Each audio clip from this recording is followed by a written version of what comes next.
utilise encore l'arme qui se transforme en genre de jetpack à flammes.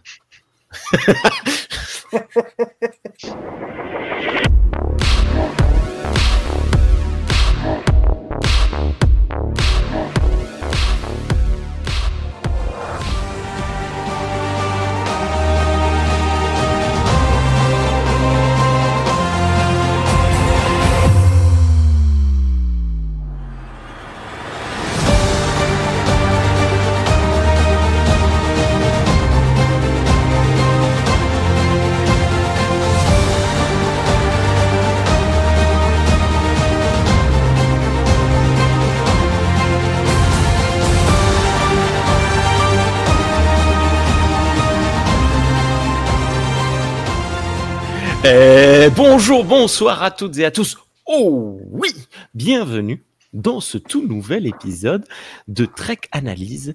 Analysons la série animée de Star Trek. J'ai le regard dans le vide parce que je suis hyper concentré pour ne pas me planter. Salut Thierry, comment vas-tu ? Ça va, et félicitations, ton intro était parfaite. Merci beaucoup. Salut Sean, comment vas-tu ? Ça va très bien. Merci de m'avoir encore une fois. Et salut Marguerite, ça va ? Salut, toujours perdu dans l'espace. Oui, j'ai montré ta vidéo l'autre jour à ma petite fille qui m'a dit « Mais elle est dans l'espace !» C'était trop mignon, c'était super drôle.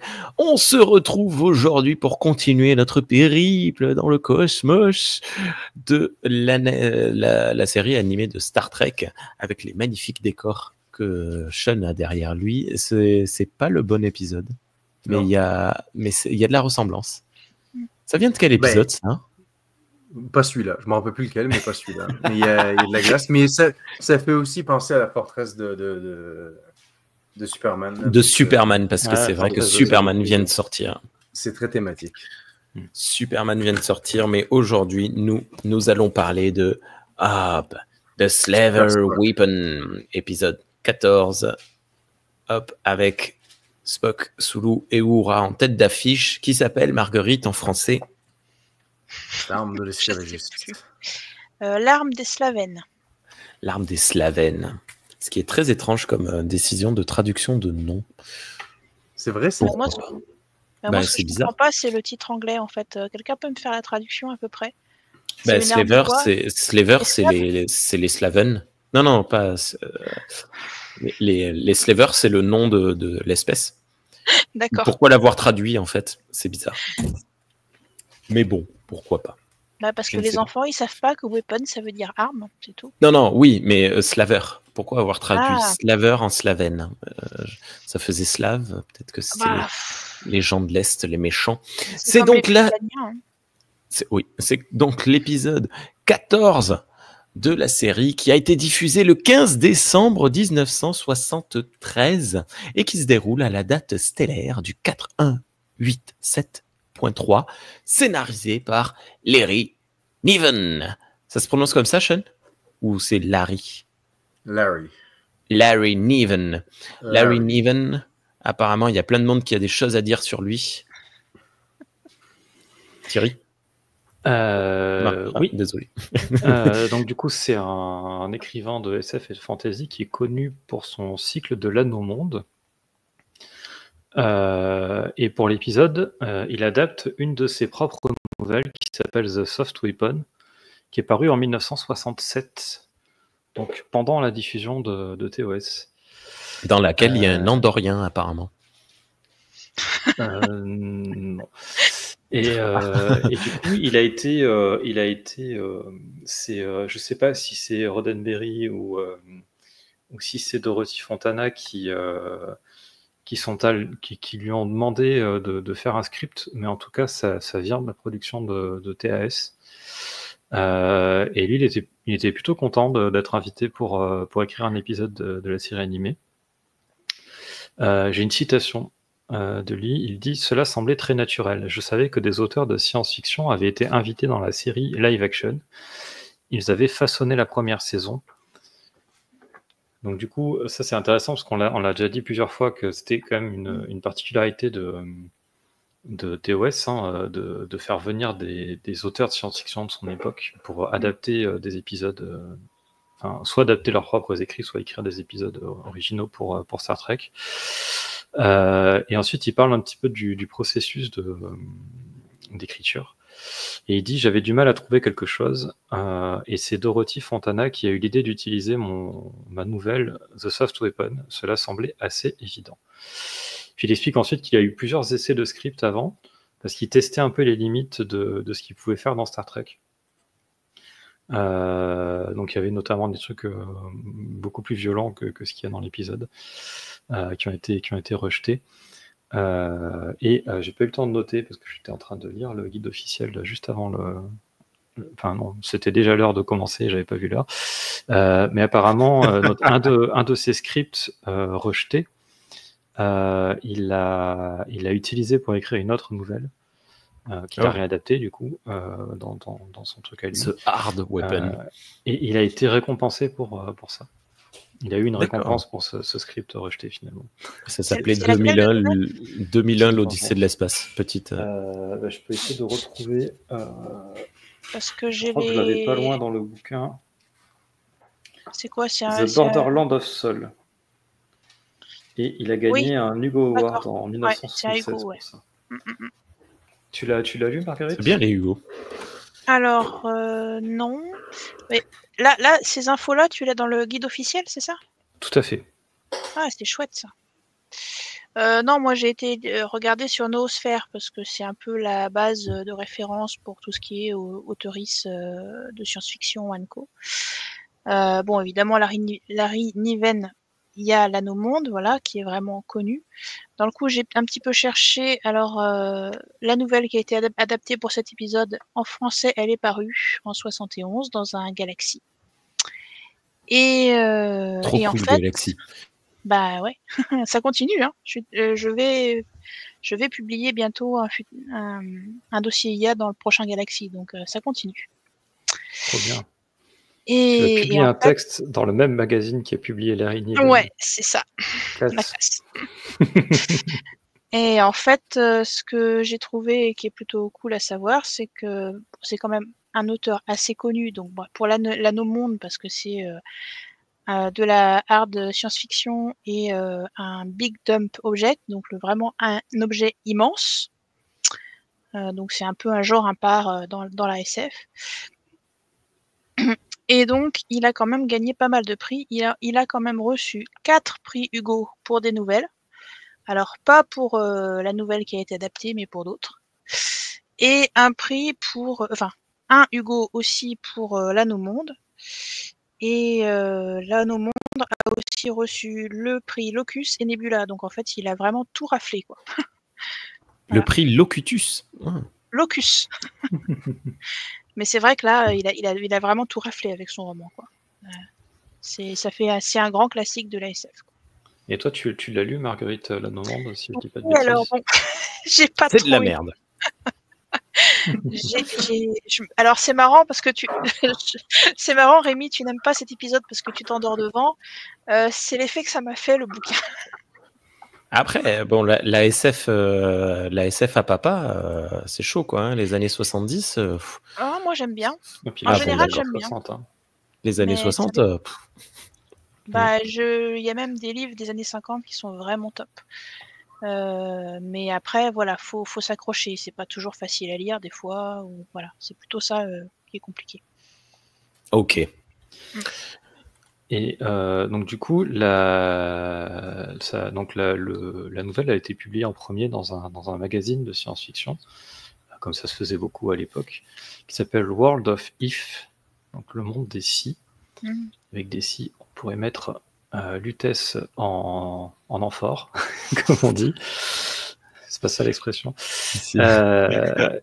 Et donc du coup voilà, je l'ai trouvé, on peut le trouver facilement sur internet en anglais. Voilà, donc on vous mettra le lien dans la description. Et j'ai l'image de couverture que Rémi vous a montré tout à l'heure. Et alors ce qui est très cool, c'est que la nouvelle, elle est illustrée. Et j'ai mis de côté une ou deux illustrations que je montrerai au cours de l'épisode. Waouh, ça tease de ouf. On y va? Eh ben, allez. On y va. À savoir, l'épisode, comme tant d'autres jusqu'à présent, s'ouvre directement avec son générique. Puis nous entendons la voix suave de Spock qui nous annonce son journal intime. De bord. Journal de l'officier supérieur Spock. Date stellaire c'est trop bien. 4187.3. La navette Copernic de l'Enterprise se dirige vers la base stellaire 25 avec une cargaison importante. Une boîte de stase slavène découverte par les archéologues de la planète Xin.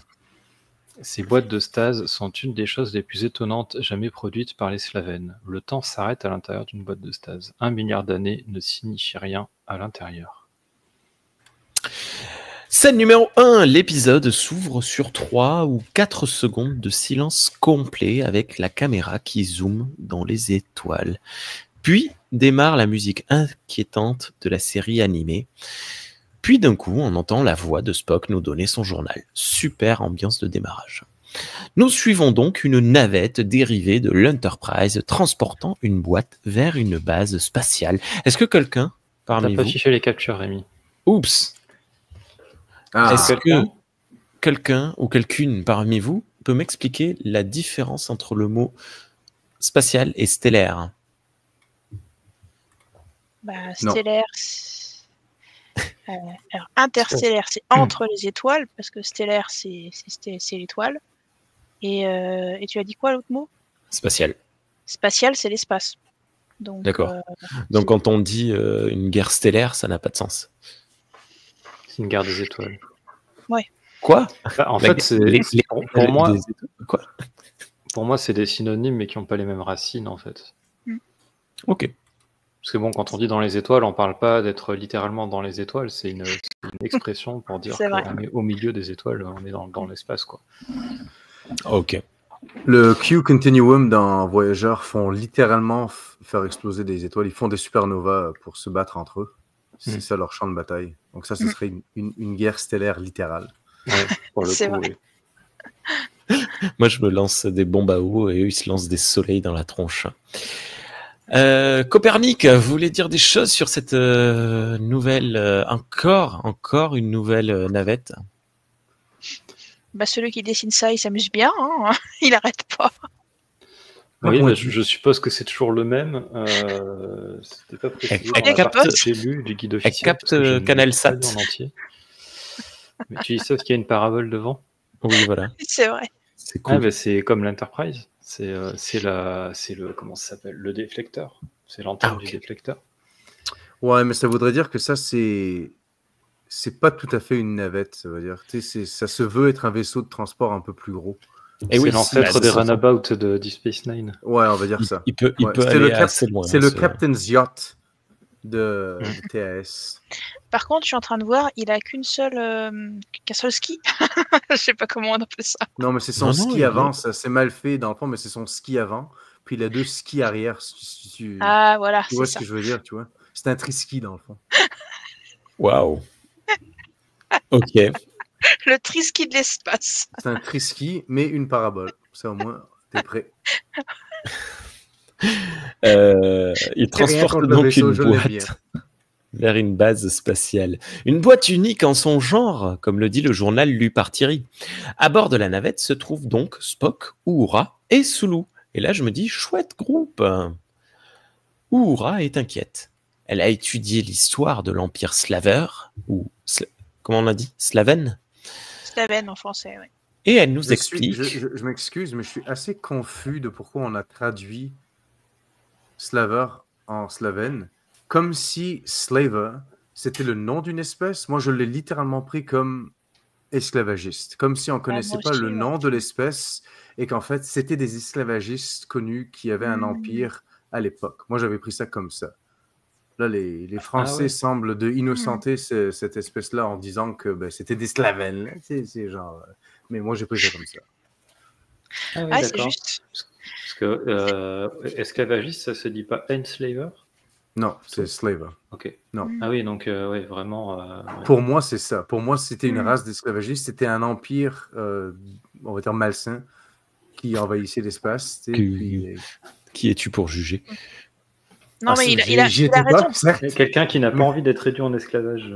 Ben oui, là, moi je serais toujours du côté des gens qui ne prennent pas d'esclaves. Non, mais il a raison Wow. parce que justement, ils disent Hot que take. ils disent que c'est un peuple qui avait un grand empire avec des gens qui se sont rebellés. Donc oui, je pense que Ah bah oui. ouais, je pense Ok.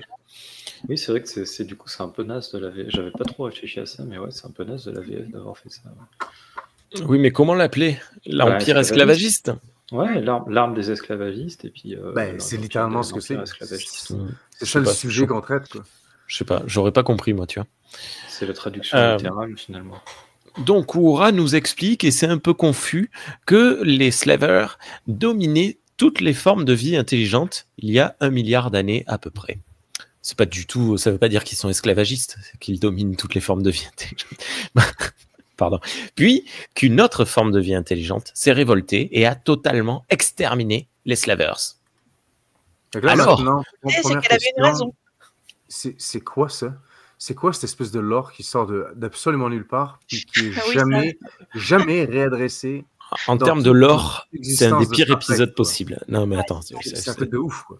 Genre, on parle plus jamais de ça, quoi. Genre, Discovery vient de faire l'espèce de truc de dingue où ils ont, genre, globalement, on va dire, simplifié l'histoire de TNG avec les fondeurs, là.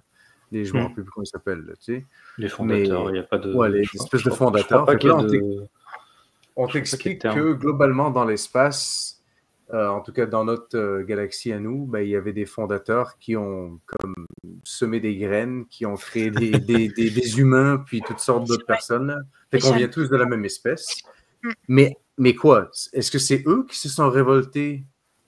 Est-ce que c'est eux les gens qui se sont c'est pas eux révoltés? parce qu'ils n'ont pas la même apparence. Ils n'ont pas la même apparence. Comment ça?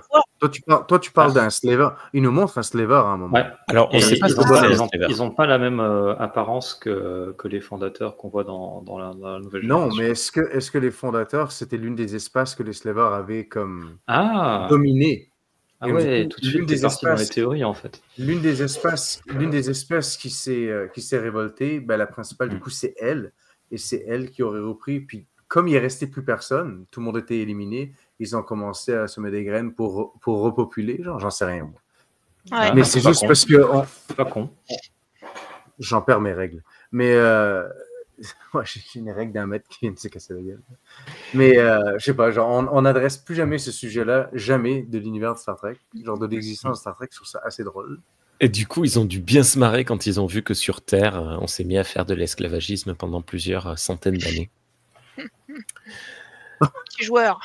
Petits joueurs, que s'entend? C'est des petits joueurs. Oui, ils avaient disparu à ce moment-là, je pense. Parce que c'est le principe, c'est qu'ils savaient qu'ils allaient disparaître et c'est pour ça qu'ils ont sementé la galaxie pour qu'il y ait des civilisations, pour être sûr qu'il y ait des civilisations qui apparaissent après eux. Ok. Alors que Spock explique que oui, ces boîtes sont la seule trace de cette époque, eh bien, la dite boîte se met à briller fortement. Spock observe et voit que le spectre lumineux indique une direction. Sulu... Attends, j'ai perdu ma page. Je suis perdu. Sulu indique qu'ils sont proches d'un système qui s'appelle Beta Lyrae. Spock en déduit que la boîte indique qu'une autre boîte est proche. Mais ça semble surprenant car le système est très connu. Quoi qu'il en soit, on y va pour enquêter. Belle entrée en matière. Ça, c'est magnifique. Un peu lourde, oui, on dirait du Van Gogh. Voilà, c'est tout. J'ai un tout petit truc à dire. En français, ça m'a perturbé. C'est très bête. Hein. Donc, Beta Lyrae, tu dis en anglais? En français, ils disent Beta Lyr. Sachant que Beta Lyr, c'est un terme qu'on utilise dans les corrections de romans, de textes. En fait, on demande à des bêta-lecteurs de lire un peu une sorte de premier jet amélioré pour nous donner leur avis, etc., pour pouvoir après améliorer le texte. Donc, Beta Lyr, voilà, ça m'a perturbé en fait pendant tout l'épisode dès qu'il disait Beta Lyr. L'autrice en toi était toute bouleversée. Je sais pas, j'ai prononcé comme je l'ai lu, mais je sais pas, je me souviens plus comment il le prononce. C'est comme ça, Sean, ou tu sais plus non plus? J'en ai aucune idée. On s'en fout. Beta, Bêta quelque chose. Oui, donc c'est très beau. Ça n'a pas de sens, mais c'est très beau. Il y a une autre scène un petit peu plus loin qui n'a pas de sens où on voit la planète passer devant un système complet et on voit très bien le système qui est juste là. Très... Bref, scène numéro 2. Durant le voyage, la voix off de Spock réexplique l'idée de ces boîtes, ce que l'on vient de voir. Ce qui, je pense, est assez pratique car peu abordable pour des enfants. Il ne faut pas oublier que la série quand même était dédiée aux enfants à la base. Il explique que dans une de ces boîtes, nous avons pu avoir la clé du champ de gravité artificiel. Là, je me dis que vraiment, en fait, dans Star Trek, rien n'a été inventé, parce que chaque fois qu'on a une invention comme ça, on apprend que c'est une espèce passée qui... Bon, bref. Bah si, le warp, il vient de la Oui, c'est vrai. de l'esprit. Ouais. Ah, tu vas voir qu'un jour ou l'autre, on va nous apprendre qu'en fait, c'était, je sais pas, bref, un Romulanais qui l'avait mis dans sa tête pour déclencher la guerre avec les humains, un truc comme ça. Et que dans une autre boîte se trouvait une bombe. Depuis, Starfleet demande à prendre la responsabilité de ces boîtes. Scène numéro 3. Arrivé sur une bien jolie petite planète de glace, l'équipage atterrit. Spock indique que la boîte se trouve à une trentaine de mètres en dessous des leux. Mais alors que Sulu s'apprête à creuser avec son phaser, oh mon Dieu! Des super cool hommes-chats sortent de leur cachette et les braquent. Je vais plus vite que toi, Thierry, désolé. T'as pris plein de... Et voilà. Pas le temps de réagir, ils font feu et tuent tout le monde. Écran noir, c'est la fin de l'épisode. Alors, je suis en train de remarquer un truc là. On peut voir derrière Sulu, mine de rien, il y a un joli effet de reflet qu'ils ont fait sur la glace.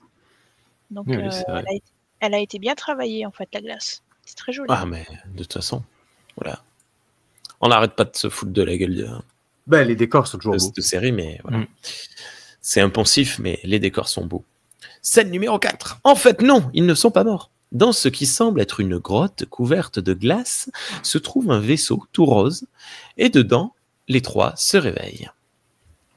Spock indique que les hommes-chats s'appellent des Xinti. Pas des Xindi, des Xinti. K-Z-I-N-T-I. En français, ils disent Kazinti. Kazinti, Mais Kazinti. ouais, ça fait presque... Moins chiant à prononcer, je veux dire. Ouais. Ça sent mauvais. D'après un traité passé avec Starfleet, les Xinti n'ont pas le droit d'avoir des armes. Ça doit être les Japonais de l'espace.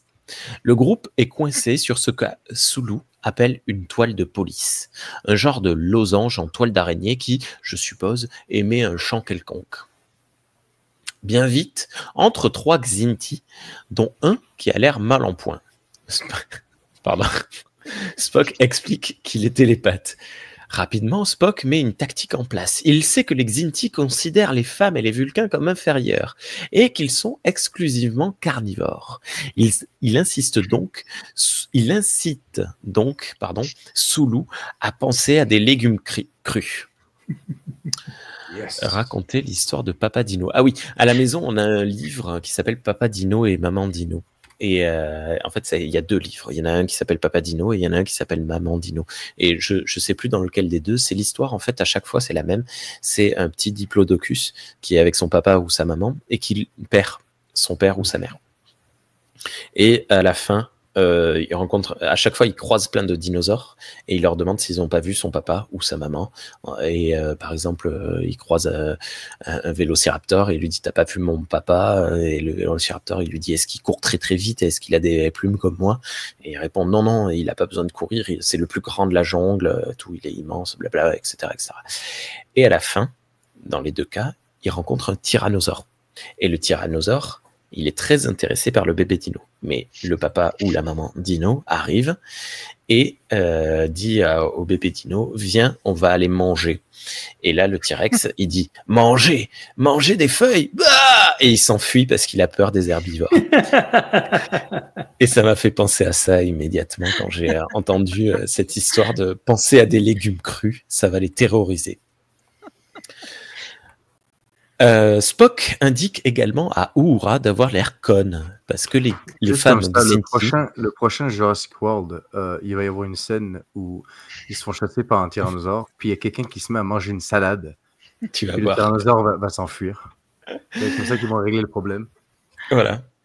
Bah, déjà que c'était pas terrible la manière d'avoir réglé le précédent. Bon, bref. Et oui, parce que les femmes Xinti sont terriblement bêtes. Ça donne une scène un peu rigolote, mais je l'ai pas retranscrite entièrement. Uhura se fâche un peu. Spock lui dit, mais non, mais moi je vous trouve très intelligente, il n'y a pas de problème, tout va bien. C'était cool. Ben, il lui dit de jouer le jeu, tu sais. Voilà. Et il lui dit, sois belle et tais-toi. Il lui dit, ça pourra Pas du tout servir ça, mais... Il lui dit quoi, Thierry? Il lui dit que ça pourra servir à exploiter justement ce défaut qu'ils ont pour s'enfuir, quoi. Ouais. Scène numéro 5. Un Xinti leur adresse la parole et demande à décliner leur identité. Sulu s'exécute et le Xinti dit qu'il ne parlera pas à un mangeur de racines à propos de Spock. Il s'appelle Shuft Captain. Est-ce que... Alors, moi, j'ai noté Shuft et je compte continuer de l'appeler seulement Shuft. Mais il se présente, il dit « Je suis Shuft Captain ». Est-ce que c'est son titre? Est-ce que c'est son nom? Qu'est-ce que c'est, à votre avis? Pour moi, c'est son titre, Captain, ouais. Oui, et Shuft, c'est son prénom? Parce que tout le Son monde nom de l'appelle famille Shuft ou- Captain. Je sais pas. Bon, Son d'accord. prénom, son nom de famille, il s'appelle comme ça, je pense, tout simplement. Il s'appelle Shuft et il est le capitaine de ce vaisseau volé, la Griffe du Traître. Super nom de vaisseau. Shuft dit que la première boîte était vide et qu'elle a servi d'appât pour la seconde. Il entend trouver une arme dedans pour conquérir la galaxie. C'est dommage que la première fût vide. Sulu, et alors attention Sean, c'est là que tu vas t'énerver, Sulu rappelle qu'il y a déjà eu 4 guerres entre les Xinti et les humains Pas une, et que faut en mettre 4. pas deux. Et que les Xinti ont perdu les 4. La dernière de ces guerres était il y a 200 ans. Hein? Et puis il dit quelque chose que j'ai pas compris parce que j'ai arrêté de suivre parce que là les dates elles collent plus du tout. Ah Qu'est-ce oui, non, qu'il mais leur a là, pris? Qu'est-ce qu'il leur a pris? et 200 ans, ça marche pas du tout, quoi. Ben, ça marche, mais presque. Genre, Presque. Genre, à- ils ont à découvert 50 le voyage ans près, spatial, direct une guerre. parce que... Ils sont il me allés avec semble- le Phoenix, ils ont battu les Xinti avec le Phoenix. Au lieu des Xindi. Parce que Force Contact, c'est 2063. Right? Hmm? Fait que Force Contact, Ouais. c'est 2063 avec les Vulcains. Puis, me semble que le premier vol, le premier essai qu'on fait ou quelque chose comme ça, c'est le premier vaisseau qu'on lance un peu dans l'espace. C'est quoi? C'est 2067, quelque chose comme ça? Fait que globalement, 200 ans avant, ce serait 2069. Fait que littéralement, quasiment les premières personnes qu'on rencontre, c'est des Xinti, puis on se met à se battre avec, quoi. Et on fait Ouais, 4 et c'est guerres la en 2 mois. 4e guerre contre eux. On fait 4 guerres en 4 mois. On fait 4 guerres, ce qui d'un coup remet en perspective entièrement le point de vue des Vulcains dans Enterprise, où c'est comme, ben oui, ils ont raison, les humains c'est des bâtards en fait. Ils sont partis Dès en qu'ils guerre sont sortis, ils se sont immédiatement frités contre avec des chats, quoi. Xinti. Non, mais en fait, ça marche même pas parce qu'il dit que c'était la dernière qui était il y a tout ce temps-là. Donc, ça veut dire que celles d'avant se sont passées forcément avant, Ben, quoi. une guerre, ça peut être 3 jours. Là. Ouais, ils ont On fait vient une guerre d'avoir de 3 jours. on vient Ouais, d'avoir ouais. une guerre, genre, tu sais, entre deux pays, ça durait quoi, 12 jours globalement, genre? Attends, quoi? Oui, il y a des l'Israël, guerres qui sont puis très l'Iran. courtes. Ouais, oui. Elle est déjà finie? Oui, c'est fini. Là. Là, Ok. ils ont arrêté. Là. Il y a eu un cessez-le-feu il y a peut-être 2 semaines maintenant. Fait que ça a duré 12 jours, globalement, peut-être 13. Fait qu'on peut avoir 4 guerres. Je sais pas si ça serait peut-être considéré le même conflit si c'est dans les mêmes semaines. Mais Ouais. Question, j'ai un trou de mémoire. Les Vulcains, c'était la première espèce, C'est des les connards. premiers aliens? Non, pardon. Non, mais c'était la première rencontre alien ou il y en a eu d'autres avant? Enfin, d'après First Contact, bah, oui, il y en a eu d'autres avant, mais qui n'ont pas été enregistrés, parce que Pas Oui, officiel. officiel. Ouais, d'accord. on apprend que on a bah, déjà, il y rencontré a eu des- les Borg. Oui, il y a plusieurs Ah, histoires. oui, déjà, ouais. Les Klingons, du coup. Enfin, un Klingon. Des Vulcains aussi, il y a une ancêtre de T'Pol. L'ancêtre de T'Pol qui se serait baladé sur Terre pendant 100 ans. Voilà. Il y a Spock Euh, aussi Il dans y a Voyage Home. des Xindi reptiliens, hein, comme dans Carpenter Street. Ah oui. Il Parce y a Non, que- mais eu officiellement, les- ce sont bien les Vulcains, oui. il y a eu Parce les que- Megastou. Il y a eu l'espèce de Apollon, là. Oui, non, Ah oui, Il Adonis. il y a eu Mathusalem. Ouais. Et puis avant les humains, il y avait une autre civilisation. Et les qui, après, dinosaures. est devenue extraterrestre. Et je pense que j'en oublie. Hein. Donc, ouais, des contacts, il y en a eu plein. Mais, Parce qu'on peut peut-être imaginer que en fait, ça peut être même loin dans le passé de la Terre. Genre, en fait, ils sont venus sur Terre.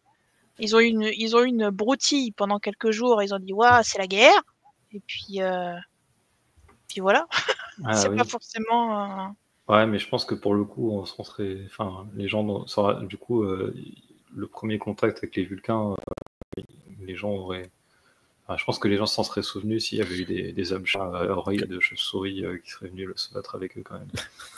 Des chats à oreilles de chauve-souris. J'ai oublié le nom de. Alors, déjà, j'ai oublié le nom du personnage. Et j'ai oublié le nom de son espèce dans TNG. Le personnage joué par l'actrice dont j'ai oublié le nom. Ça va nous aider beaucoup. Qui tient le bar. Guinan. Ah, Guinan. Ah oui, les Eloriens. El Orion. Et voilà, eux aussi étaient sur Terre.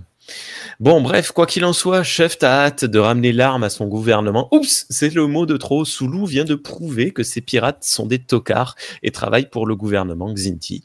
Mais Cheft, ne se laissera pas faire. Il a trop hâte de dévorer les humains. Ça suffisait pas qu'ils soient juste méchants. Il fallait qu'ils soient, en plus, qu'ils aient envie de manger des humains. Bon, bref. Scène numéro 6. Un Xinti appuie sur un bouton, ce qui fait tirer un laser sur la boîte. Elle se déverrouille et dedans, on trouve une photo d'un monstre dégueu. Reptilien avec un seul œil. Ouais. On trouve également un morceau de viande et, oh mon Dieu, un champignon vert. Ah non, autant pour moi, c'est ce qui semble être un pistolet. Chef, alors c'est pas. Je suis jubile. pas d'accord. C'est pas un pistolet, c'est une arme pastèque. Oui, elle rend tout le monde d'islamo-gauchiste. Pardon. Désolé. Oui, mais c'est très particulier. Et, ou un sèche-cheveux, ça dépend. Bref, scène numéro 7. Le télépathe se plaint. Il n'a pas envie de lire dans les esprits de notre groupe de héros. Mais le chef captain lui dit qu'il devra le faire si nécessaire. Et le télépathe fait des gros yeux de chat. Tu l'as pris cette capture ou pas? Ben ouais, mais elle est pas dans l'ordre, c'est très bizarre. Non, pas celle-là. Il en fait d'autres encore après. Ah, bah non, alors je l'ai pas celle-là. Faudrait peut-être Juste qu'on en après, parle un petit vas-y. peu. Ah non, oui. C'est dommage. Il y a une image trop terrible. Parler de quoi? Eh ben, de l'apparence de ces deux aliens, donc sur la photo et puis les espèces de chats bizarroïdes là. Oui, tiens, on va commencer par les Xinti, si vous voulez bien, puisqu'on avait commencé à en parler. Est-ce que tu veux bien nous montrer un Xinti tiré? Alors, voilà. Oui, très bien. Qu'est-ce que tu as à nous dire?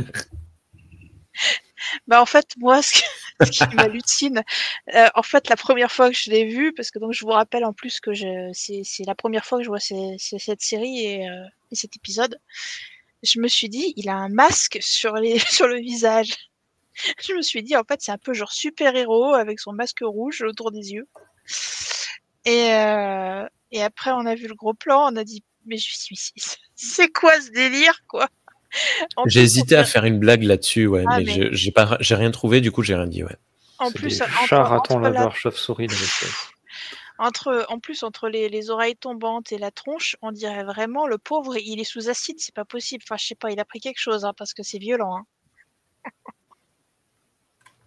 Alors d'après Spock, les Xinti télépathes sont extrêmement névrosés. Ils sont Voilà. tout névrosés. Donc oui, il doit pas beaucoup dormir, le pauvre. D'autres choses sur les Xinti? Leur design est rigolo. On l'explique dans le livre. Attends, j'ai perdu la page parce que c'est con, je me l'étais... Est-ce que Thierry, tu voulais parler des Xinti plus tard ou maintenant, ou est-ce qu'on adresse ça par rapport à Larry Niven ou non?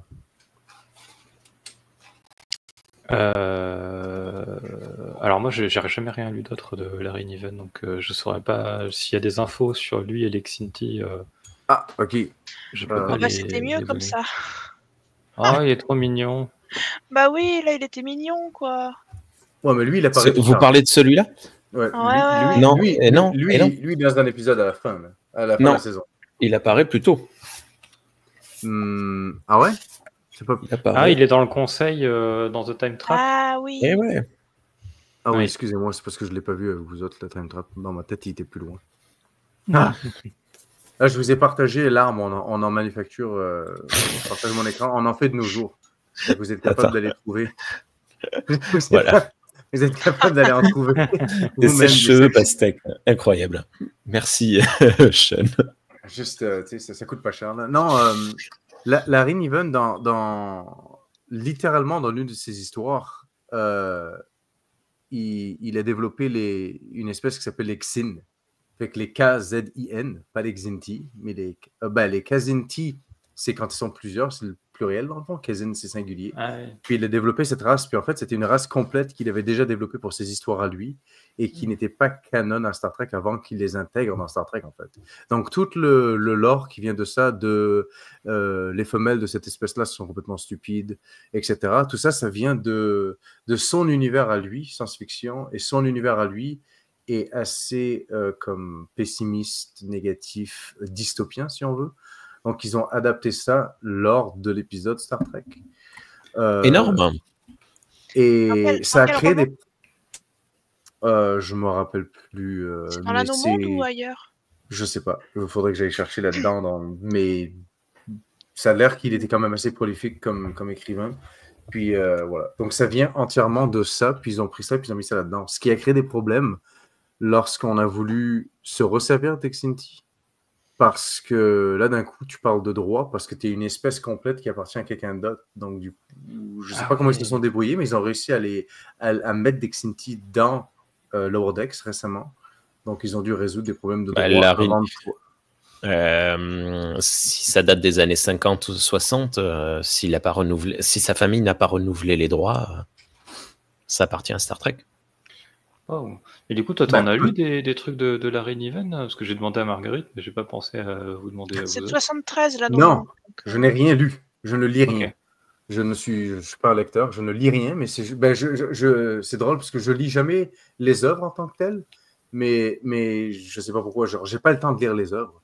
Mais je trouve toujours le temps de lire des choses qui parlent des œuvres. Ok, d'accord. De savoir. Peut-être que je perds mon temps. Mais non, mais effectivement, quand je m'étais lancé dans un espèce de rabbit hole la première fois que j'avais regardé TAS, parce que moi, j'avais beaucoup aimé ces espèces de Xinti, ces espèces de chats à oreilles de chauve-souris, puis j'étais comme curieux de pourquoi on les avait plus jamais revus, comme la plupart de ce qui se passe dans TAS. Et au final, ça, c'est parce qu'il y avait vraiment une histoire de droit, quoi. D'accord. Voilà. Et c'est super intéressant, ça, que le fait qu'ils viennent d'un autre univers et le fait que ça soit des univers pessimistes, ça me fait mieux comprendre la citation dont je parlais de Larry Niven, où il expliquait qu'il testait les limites avec son script pour Star Trek. Oui. Du coup, ça colle parce que s'il y avait ce côté pessimiste et un peu dystopique, je pense qu'il a essayé d'intégrer un maximum dans l'épisode, quoi. Je pense que c'est pas mal de là que viennent les 4 guerres que les humains ont eues contre les Xinti, parce que c'est probablement dans son canon à lui, de son univers à lui, qu'il y a eu ça. Ah, et lui, il l'a juste écrit, puis tout le monde était comme, ben, c'est correct. Là, genre, personne n'y a vraiment pensé au fait que, ben, chez nous, dans Star Trek, non, quoi. Alors, j'ai des infos. Ah. C'est bel et bien dans l'Anneau Monde. En fait, quand tu as raconté ça, ça m'a vaguement rappelé quelque chose, parce que j'ai lu le livre il y a fort longtemps. 6 ans. Il y a 200 ans. Et en fait, je vois que dans le résumé, il est parlé en effet du Khazin féroce et effrayant avec sa fourrure, ses dents et ses griffes acérées. Et voilà, ça me rappelle C'est tout à vaguement fait quelque lui. chose.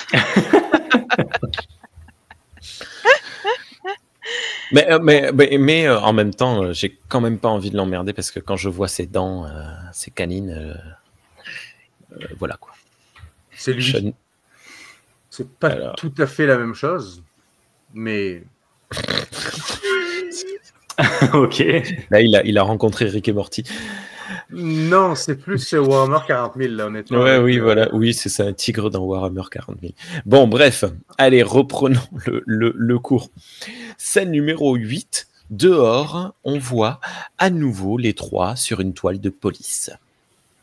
Un Xinti indique que la viande était empoisonnée. Je me note que la voix de ce Xinti-là est surprenamment classique. Désolé, je n'ai pas le bon mot. Jusqu'à présent, je pense que c'était James Wan qui faisait les voix en se pinçant le nez comme d'hab. Mais là, on a une voix d'un mec. J'aurais dit qu'il était humain, quoi. Ouais. Qu'est-ce que la normalité? Un Xinti utilise le pistolet, mais rien ne se passe. Il appuie sur un autre bouton et l'arme change de forme. Mais rien ne se passe.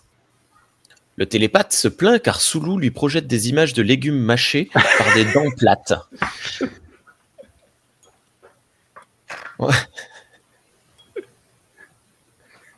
Non mais, c'est super chiant.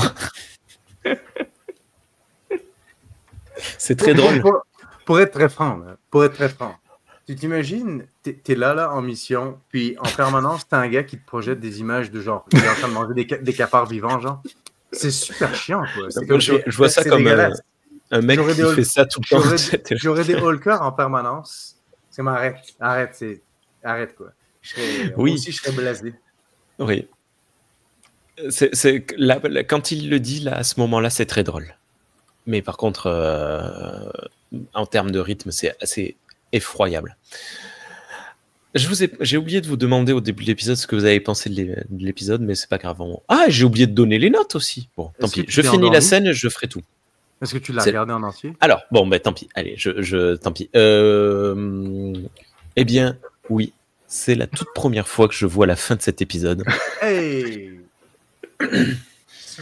Donc, comme je l'avais dit lors du dernier enregistrement, à chaque fois que je lance cet épisode, je me dis cool, c'est l'épisode avec les chats. Sauf que je m'endors de suite. Et je ne sais pas pourquoi. Et en fait, là, j'ai compris pourquoi. Ok, Thierry s'est barré sans couper son son. Sauf que, en fait, le rythme est terrible. Il est horrible, cet épisode. C'est une horreur. Et je pèse mes mots. Et ce qui me surprend énormément, c'est que cet épisode a, sur Ultime Frontière, une note de 7,11 sur 10. Ouais, mais il y a combien de gens qui ont voté aussi? Il y a une douzaine de votes pour celui-là, je crois. Et sur la communauté francophone de Star Trek, une note moyenne de 7 sur 10. Ce qui fait une moyenne de 7,05. 0,55. Et attention, le seul épisode mieux noté que celui-là sur IMDb, le seul, c'est évidemment Yesteryear. Yesteryear, ok, c'est marrant ça. Sinon, c'est le mieux noté de tous les épisodes avec More Troubles. Les deux ont 7. Moi, c'est pas le plus... Très apprécié. Ça doit être des hardcore fans de Larry Niven qui... Non, mais moi, tu parles du rythme qui est horrible. Moi, tu m'en aurais pas parlé, j'aurais rien remarqué. Hein. Moi, mais j'en ai parlé et du coup, tu t'es fait chier. Non? Ah, moi, j'ai zéro problème avec le rythme de l'épisode. Ah, si. Alors. Ah si, il y a notamment un moment, c'est très net parce que c'est un peu plus loin, il y a les humains qui arrivent à se sauver et tu as Spock qui est là. Ah, on va à mon signal, on part en courant. 1, voilà. 2, 3. C'est juste horrible. Mais cet épisode a un gros problème, gros problème. Donc oui, c'est la première fois que je vois la fin et en plus je suis déçu. Donc enfin bon bref, il y a rien qui va. Après avoir changé plusieurs fois la forme de l'arme, elle finit par tirer quelque chose. Sulu ne bouge pas d'un cil et le Xinti reconnaît sa bravoure. Putain, pardon. Schuft utilise encore l'arme qui se transforme en genre de jetpack à flammes.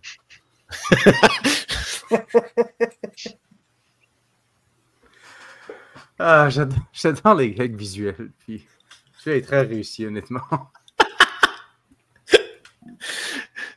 C'est comme... Bah, c'est surtout on qu'il se croirait dans brûle. Bibi et Coyote. Qu'est-ce que c'est Ouais. Non, puis il se brûle parce que les flammes elles sortent de l'arrière de l'appareil, il me semble. Voilà, Donc, elle passe à travers son bide. Hein. Je sais pas trop la logique, mais bon, après, on n'est pas censé le voir. Ça, enfin, on n'est pas censé le remarquer parce que ça va vite en fait. Là, c'est une capture d'écran, donc on a Ouais, le temps de c'est voir. sûr. Mais C'est vrai qu'il a vraiment les pattes du coyote. Là. ouais.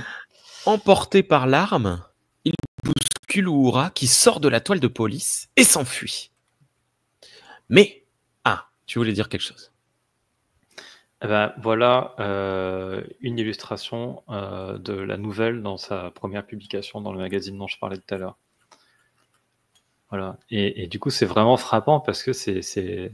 Alors, j'ai pas lu la nouvelle, mais en tout cas, l'illustration, c'est... Il se passe le même événement, quoi, très clairement. Slaver Student. Alors là, le Xin, il ressemble plutôt à un rongeur, là, mais... mais ouais, il a l'arme qui est en mode jetpack et ça l'emporte. Il a pas l'air content. Et je la trouve très belle, d'ailleurs. Après, moi, j'aime beaucoup le style des illustrations type gravure. Et donc, voilà, ça joue aussi. Mais il y a plein d'illustrations sympas comme ça dans la nouvelle, c'est assez cool. Mais Rémi a raison, c'est marqué Slaver Student. Alors, est-ce que c'est un étudiant esclave? Non, Un étudiant en esclavagisme? apparemment, un tout petit peu plus haut, il y a marqué le Slaver Expert. Donc, en fait, c'est probablement quelqu'un qui étudie les slavers, qui étudie l'esclavagisme. Pour être expert dans son boulot. C'est bien, c'est bien. Uhura s'enfuit donc, mais on lui tire dessus et on la récupère. Voilà.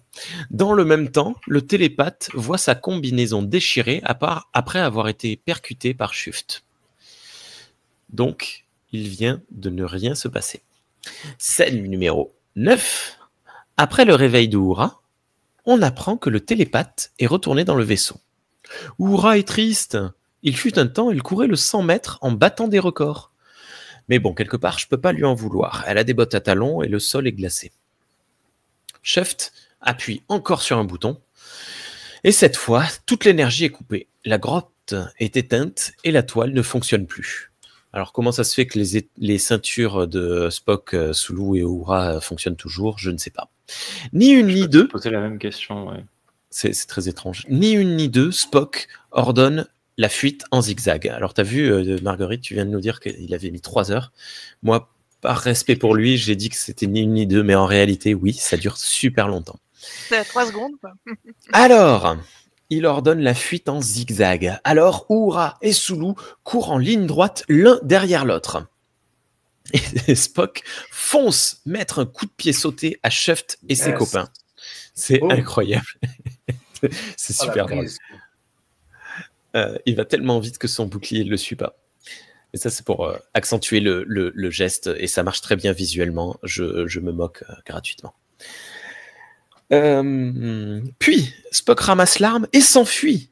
L'Xindi tire et touche Uhura, qui était première, et qui va donc encore se transformer en demoiselle en détresse. Schuft est vexé d'avoir été frappé par un Vulcain.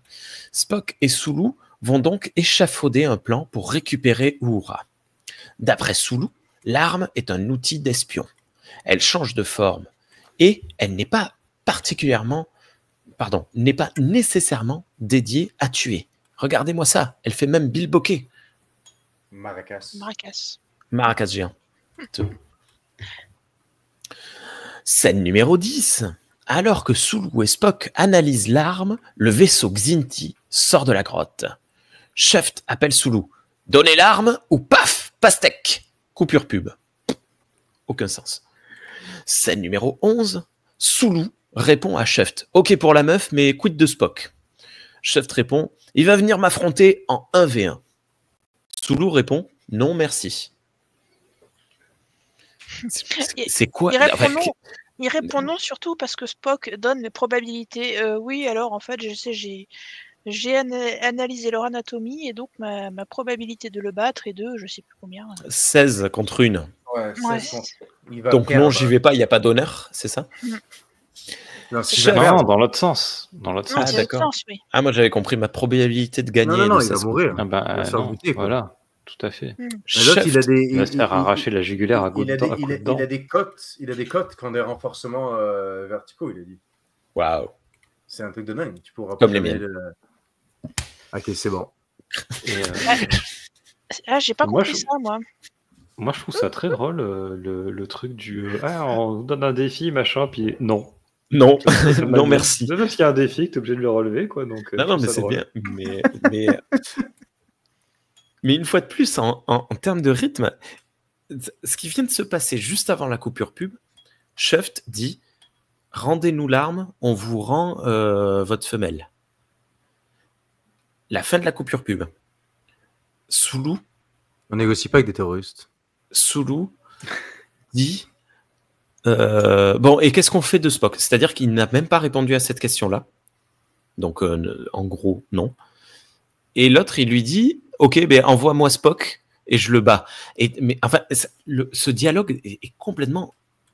En 2023, on disait hors sol, quoi. Enfin, c'est incroyable. Bref. Shuft regarde Uhura et lui dit que Sulu et Spock ne la considèrent pas très bien. Elle répond que c'est eux qu'ils ne considèrent pas bien. C'est bien envoyé. Pendant ce temps, Sulu trouve un nouveau bouton, tire un coup et paf, champignon atomique. Petit, parce qu'après ils se couchent, puis ils sont corrects. Les deux sont soufflés par l'explosion et sont capturés de nouveau. Putain. Il y a une scène absolument magnifique où ils sont soufflés puis ils glissent sur la glace. Oui. Et j'aime beaucoup les voir passer comme ça. sur Hop la là, on dirait Kirk qui fait des roulades. J'aime beaucoup. Hop, nouvelle image. Voilà, donc on voit vraiment que, enfin, juste en regardant les illustrations, on voit que l'épisode il colle vraiment à la nouvelle d'origine en fait. Ouais. Je pense qu'il n'a pas dû modifier énormément de choses à part pour que ça colle à l'univers de Star Trek. Oui, parce que Sulu, il a que 2 jambes, il en a pas 6. Et je sais pas, moi j'en vois que 2, mais vachement large. Mais peut-être que il y a 2 jambes avec plein de pieds. Excuse-moi, c'est juste. Chal, il se fout de ma gueule. La nouvelle tendance, c'est Rémi qui dit quelque chose, puis Thierry qui l'ignore complètement. Il continue à parler, comme ok, c'est bon. Ah, ta gueule. Et il en a pas 6, l'autre il est comme. Voilà. C'est malin. Non, mais Bref, on dirait un voilà, peu même Groot, ça. là maintenant, c'est dessiné, effectivement. Oh, wow, trop zoomé, trop zoomé. C'est plus ce qu'on voit. Ouais, il a peut-être Bon, bref. plusieurs pieds, ouais, je sais pas. Il faudrait le lire. Hein. Mais du coup, voilà, je trouve ça assez marrant de retrouver quasiment, c'est pas exactement le même visuel, mais c'est vraiment très proche, quoi. Voilà. Champignon atomique. Les deux sont soufflés par l'explosion et sont capturés de nouveau.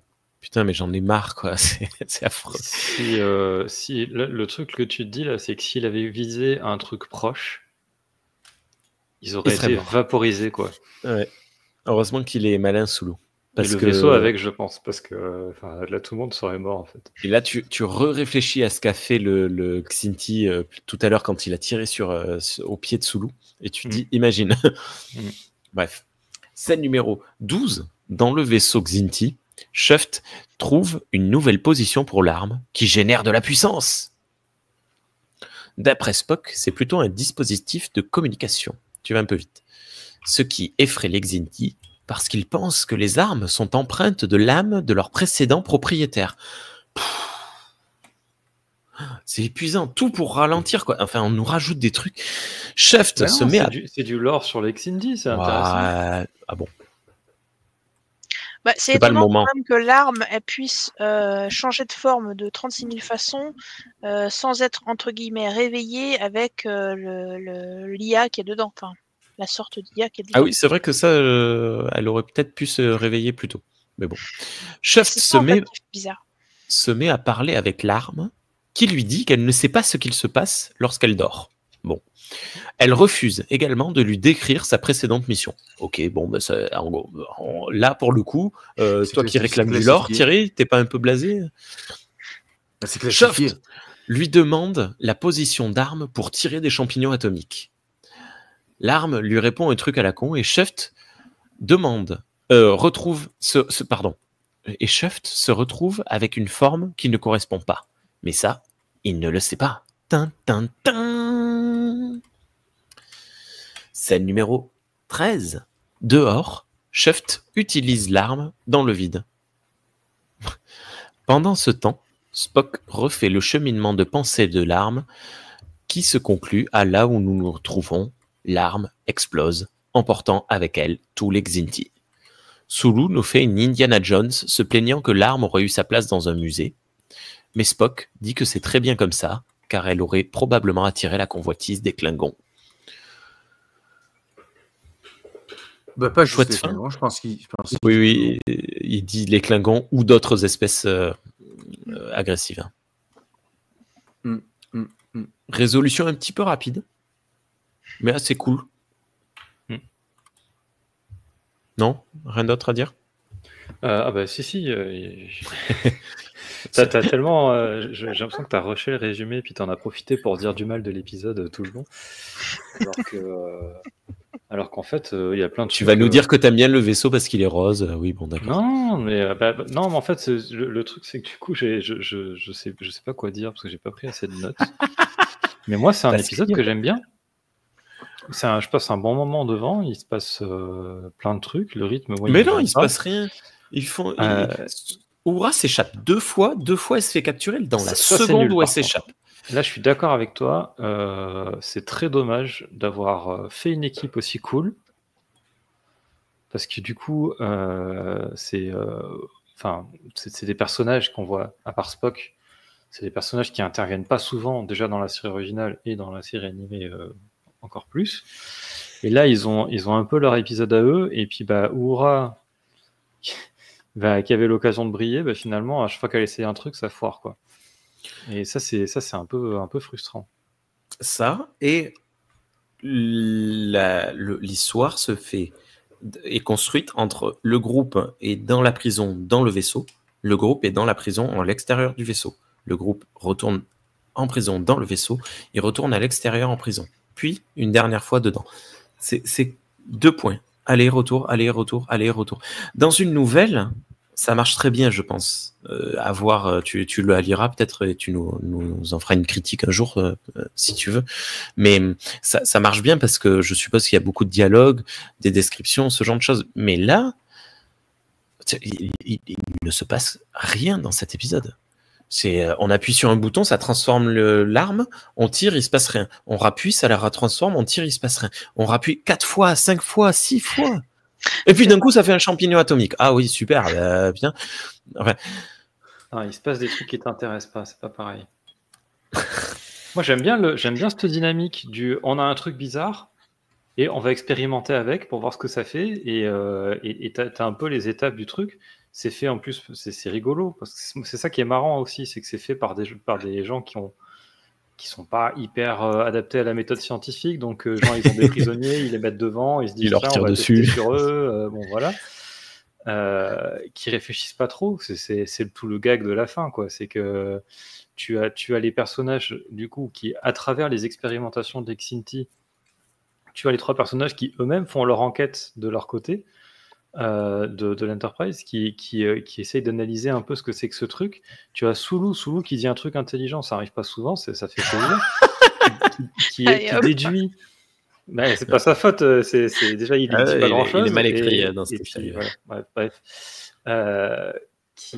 Il t'explique en plus son raisonnement et tout, c'est un truc sur la déduction et le raisonnement. Moi, je trouve ça très cool.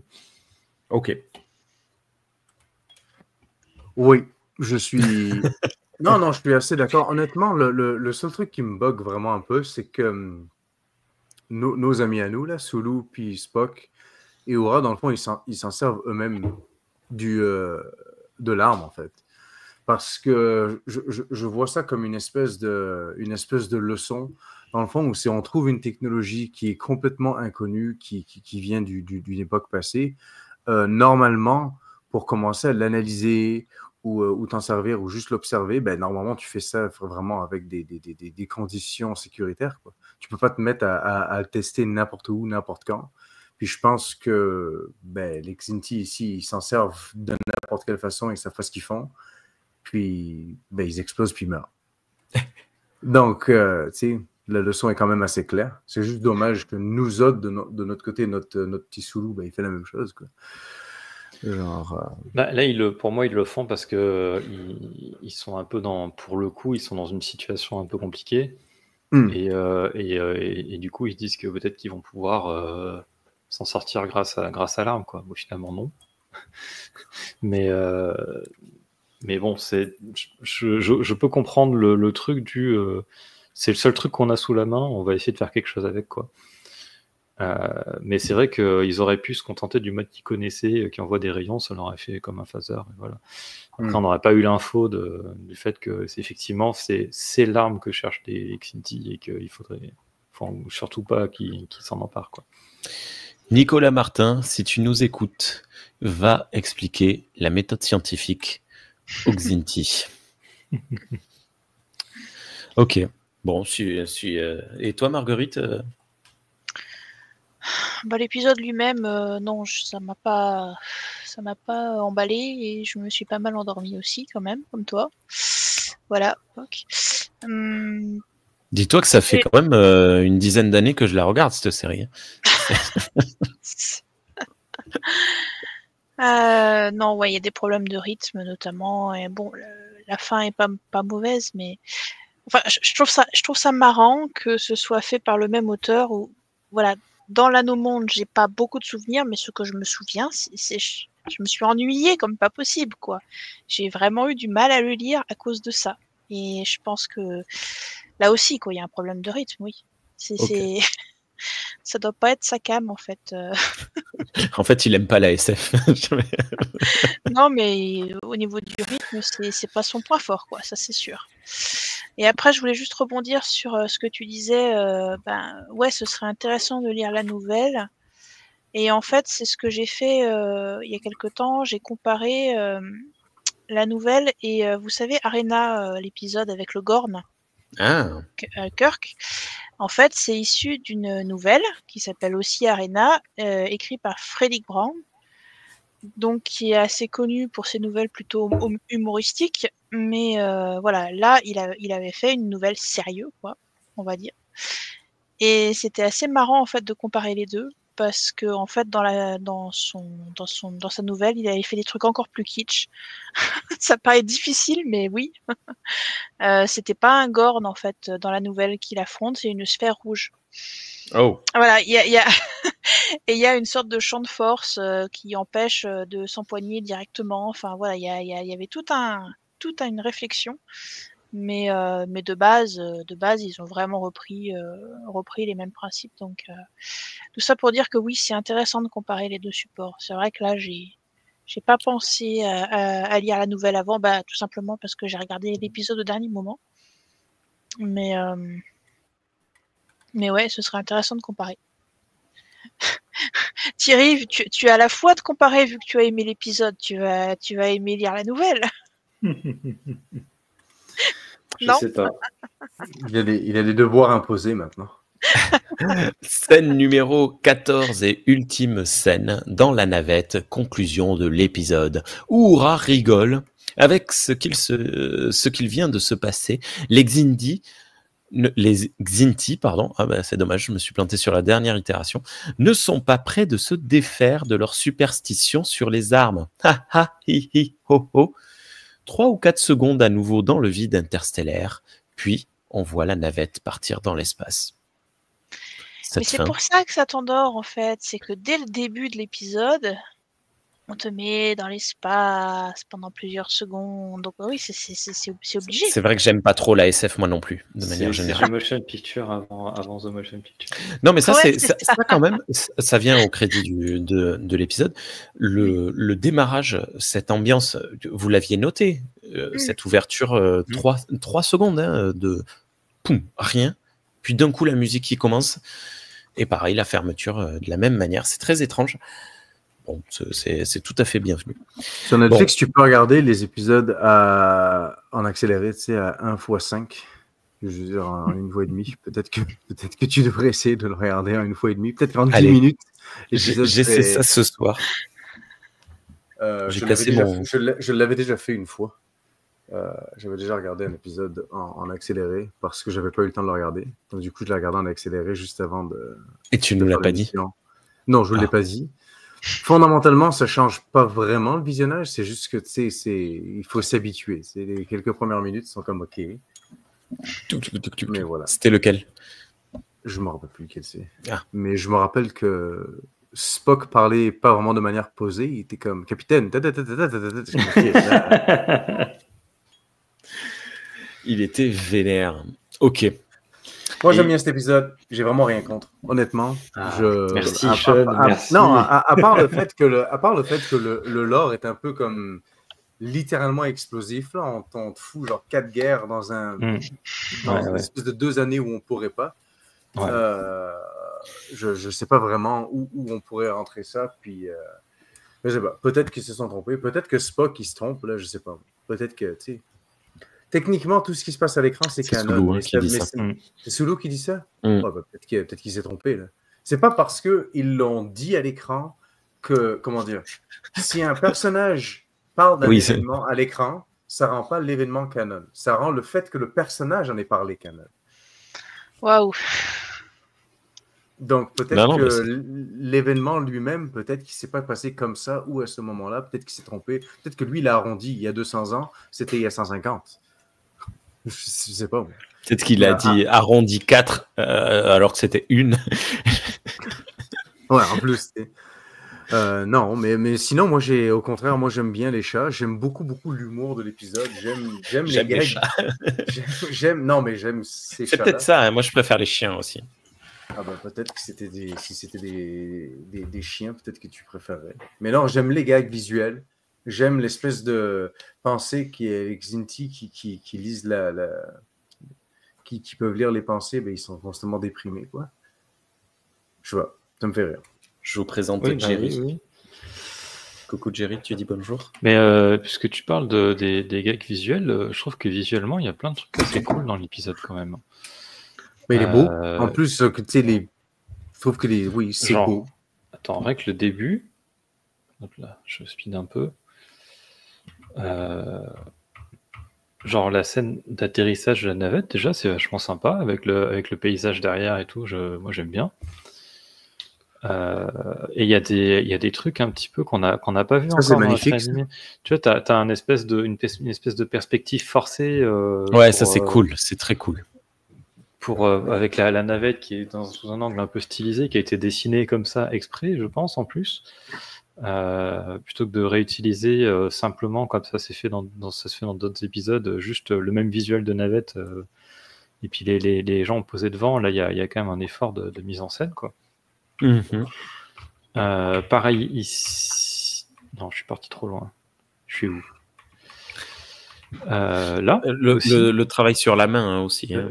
La vue de l'arrière de la navette avec tout l'espèce de petit comment on dit, d'espace de stockage à l'arrière, où on les voit sortir de là, ça marche bien avec les nacelles comme ça, avec la perspective. C'est des trucs qu'on voit pas trop souvent dans la série animée en fait. Donc c'est plutôt sympa. Et ils ont fait plein de trucs avec la perspective d'ailleurs. Il y a des raccourcis, forcés et tout. J'essaie de retrouver un petit peu des moments dans les scènes d'action. Donc ça c'est visuellement, mais sinon aussi j'aime beaucoup. Je trouve ça comme, je sais pas si c'est vraiment audacieux, mais j'aime l'idée de pas montrer genre l'équipage, de pas montrer Kirk, de pas montrer vraiment personne. C'est vraiment juste les trois. Parce que même souvent dans Star Trek, dans les séries live action, quand on fait un épisode sur 2 personnes dans un shuttle, à la fin, tu arrives quand même sur le vaisseau, tu vois quand même, mais là, c'est vraiment eux. C'est leur histoire à eux, ils se débrouillent. Peut-être que ça justifie effectivement pourquoi Sulu se sert de l'arme. On est tout seul, on essaie de se débrouiller avec ce qu'on a, mais moi je sais pas, j'aime bien. Ça aussi, j'adore. Ça fait Spock là, quand il fait son. Quand il parle à la planète, non au nuage. J'aime cette façon de lancer les filets aussi. Tu sais. Ah non, mais visuellement, je trouve que c'est quand on le regarde comme ça, qu'on prend le temps, ok, mais dans la dynamique et tout, je trouve que ça marche super bien. Puis tu as vraiment cet effet de profondeur qui marche bien. Alors, par contre, vous les avez pas remarqué quand ils testent l'arme au début, là, sur la première fois qu'ils la testent sur eux, il y a des bugs visuels, là. Il y a des trucs. Le premier mode qui fait rien du tout. Quand tu as le visuel du. Oui, ça revient à l'arme précédente ou la suivante. Ouais, c'est ça, ouais. Il y a des petites erreurs de continuité comme ça dans le montage. Même, il y a un moment où il me semble qu'on voit le bras de Spock à travers l'arme quand Spock le tient. Il y a un moment où il y a comme. Ah oui. Ça, c'est les questions de filtre, les fameux. Ils ont oublié de coloriser une partie de l'arme, donc du coup, tu vois juste son bras à travers. Tu sais. Ouais, celui-là, je l'ai pas remarqué. Il y a Sulu qui saute entre des glaçons, qui fait un bond. Qui fait une Kirk. C'est un boss. C'est pareil, c'est des trucs qu'on n'avait pas vus. Enfin, je pense qu'ils ont mis un certain budget dans T'es pas capable, toi, Rémi, de sauter à travers des cailloux glacés comme ça. Je l'ai déjà fait. T'es juste jaloux. Mais je ne raconterai pas dans quel contexte. Ok. Juste, est-ce que tu peux revenir pour que l'on voit le phaser d'un Xinti, une ou deux avant? Oui, alors ça, en plus, je l'ai pris la capture parce que ça m'avait intrigué. C'est juste un phaser régulier, mais peint en haut. Rouge. Ah, pardon. Je me C'était plante. pas dans les. Wow. Voilà. Ouais, c'est ça. C'est exactement un phaser régulier. C'est un phaser de la fédération. Enfin, un rouge-orange. En rouge. Ouais. Voilà. C'est très curieux. Et c'est peut-être. Pas tant que ça, en fait. Voilà, si les Xinti n'ont pas le droit d'avoir des armes, peut-être qu'ils les ont volées. Les armes de la fédération qu'ils ont fait un coup de peinture à la bombe dessus. Ou alors c'est des armes en transport qui n'étaient pas aptes au combat ou des trucs comme ça. Parce qu'ils ont vu qu'ils étaient en guerre, donc en échange avec la fédération, ils ont pu soit les voler sur le champ de bataille, soit tout simplement. Ça peut être aussi dans les temps de paix entre deux guerres. Allez hop, on te vend des armes. Enfin. C'était il y a 200 ans, attention.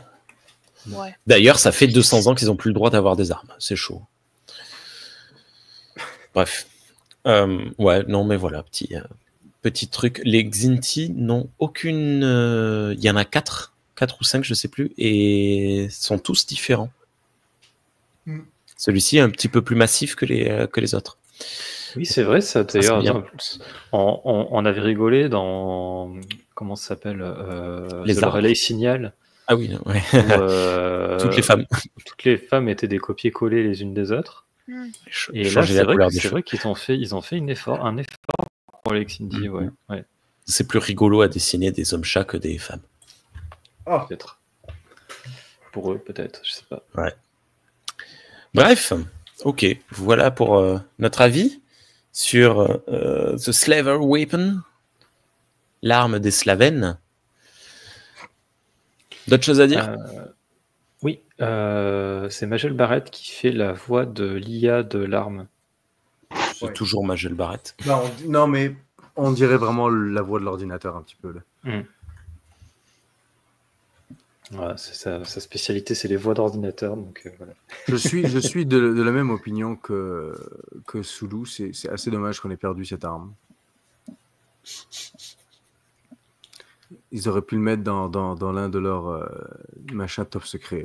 N'empêche que les Slavers, ils sont vraiment méchants, quoi. Ils mettent des bombes dans leur boîte, ils mettent de la viande empoisonnée. Pourquoi faire ça? Ouais, pour éviter J'aime- que ça tombe, J'aime Et pourquoi beaucoup mettre et Solo une l'explique. viande empoisonnée avec un pistolet? Enfin, Non, j'aime beaucoup l'idée de, tu sais, ces espèces de films à la Indiana Jones ou à la, tu sais, Tomb Raider où on s'en va à la recherche d'un trésor perdu et comme dans un jeu vidéo, on suit des étapes. Tu sais, il y a un indice ici, un indice ici. Mais j'aime beaucoup l'idée d'une race qui fait ça exprès pour t'intriguer, mais qui te bute à la fin, quoi. Genre, ils ont juste envie de te tuer à la fin de ta chasse au trésor, en fait. C'est super méchant et ça permet, comment dire, ça permet de continuer ta méchanceté même quand tu n'es plus là. Ce qui est comme vraiment le but ultime d'une personne extrêmement méchante, quoi. Fait que j'ai rien contre le morceau de viande empoisonné. Ouais, alors pour moi, c'est expliqué par Solo en fait dans l'épisode, cette histoire. C'est un espèce de couteau suisse d'espionnage, ce truc-là. Ouais. Donc c'est utilisé par des agents qui vont s'infiltrer chez leurs adversaires et ils ont une arme qui peut faire exploser une ville, on va dire. Globalement, c'est ça. Il faut pas que ça tombe entre les mains de l'adversaire. Et c'est pour ça qu'il y a des pièges en fait. Et Solo le dit clairement en plus, hein, ou Spock peut-être, à partir de ce que Solo avait déjà déduit, où il dit que il y a une fonction piège en fait pour justement au cas où ça tombe entre des mains qui sont pas voilà. Donc moi ça me paraît logique quoi. C'est un peu comme la pilule de cyanure des espions qui croquent quand ils se font capturer pour pas dire de l'info quoi. si ça se trouve, Disant genre un steak sur eux en permanence. si ça se trouve, c'était pas de l'équipement Slaven. C'était de l'équipement qui appartenait à cette fameuse race intelligente qui s'est révoltée. Et l'espion qui avait donc ce morceau de viande empoisonné, cette photo de Slaven pour savoir à quoi ressemble Slaven. Mais non, Et c'est ça. cette arme, oui, d'accord, oui. eh ben, il a vu qu'il allait mourir, il a trouvé une boîte, il a tout mis dedans, il a fermé. Et il est mort. Comme Non, ça, on mais- sait à quoi ressemblent les Slaven. Est-ce que Alors, vous moi, dans pensez ma que ces tête- boîtes-là, elles ont été développées exprès ou est-ce que c'est juste qu'ils avaient genre un surplus de cette boîte-là qui traînait quelque part, tu sais? Ça va? Je Ah, moi, ne sais pas ce qui s'est passé. Je pense qu'ils s'en servaient simplement pour stocker des trucs qui s'abîment pas, quoi, d'où la C'est une viande. boîte de stockage. Ça se trouve, ils s'en servaient de frigo, tu vois, il a Ouais, planqué c'est l'arme dans ça, le frigo c'est un pour que frigo. personne pense à y fouiller, tu sais. Et puis la photo de son mari ou de sa femme pour... C'est des frigos Voilà. qui communiquent ensemble quand ils sont proches, par contre. Ça, c'est ouf. Ouais, ça c'est un peu ça. Ils se font un signal quand ils sont à comme moins de 50 mètres. Bref. Ok. D'ailleurs, ça veut dire que quand les pirates ils ont piégé l'équipe de la Fédération parce que eux ils avaient déjà une boîte, ils savaient que les boîtes communiquaient. Mm. Enfin bref, Oui. c'est complètement Oui, capillotracté. Non seulement ils fait. savaient que la boîte Ah, communiquait, alors- mais qu'en plus il y avait la Fédération qui passait dans le coin et qu'ils allaient être intrigués. Alors, Non, moi, ils se sont débrouillés pour que la fédération trouve cette boîte vide, pour moi. l'autre avait été, Ah, oui, l'autre avait été d'accord. caché. J'ai un doute, même Spock, je me demande s'il le déduit ou s'il ne le savait pas déjà que les boîtes communiquaient entre elles. Parce qu'il y a un truc, il y a une espèce de vide, de vague dans ce qu'il dit. Je suis pas certain qu'il le devine, pardon. Je me demande s'il a pas. Je suis d'accord avec t'as pas toi, je pense qu'il le savait déjà, ouais. Ouais, j'ai l'impression. Donc je pense qu'en fait ça se sait. Et que. Bon bref. Et ouais, c'était un piège monté. Ils se sont débrouillés pour que quelqu'un de la fédération trouve cette boîte. Et mais après c'est un petit peu. Un peu capillotracté quand même. Ouais. Un petit peu boulette de chat tractée. Je sais pas. Bref. Allez, merci beaucoup à tous les trois. On se retrouve bientôt pour parler de Djihad. Non, toujours pas. Je sais pas de quel épisode on va parler. Ça va On va être pas parler de. Ça va être le gimmick de. Ouais, d'accord. saison. Pourquoi pas celui-là? Ça marche. À bientôt. Salut. Of the Beholder. Salut Sean. Bonne soirée. Salut Marguerite. Bonne soirée. Salut. Et personne. Ah merci. Et salut Thierry. Bonne soirée. Tu es tout. Salut, bonne soirée. Que ta soirée soit bonne. Crotte plat.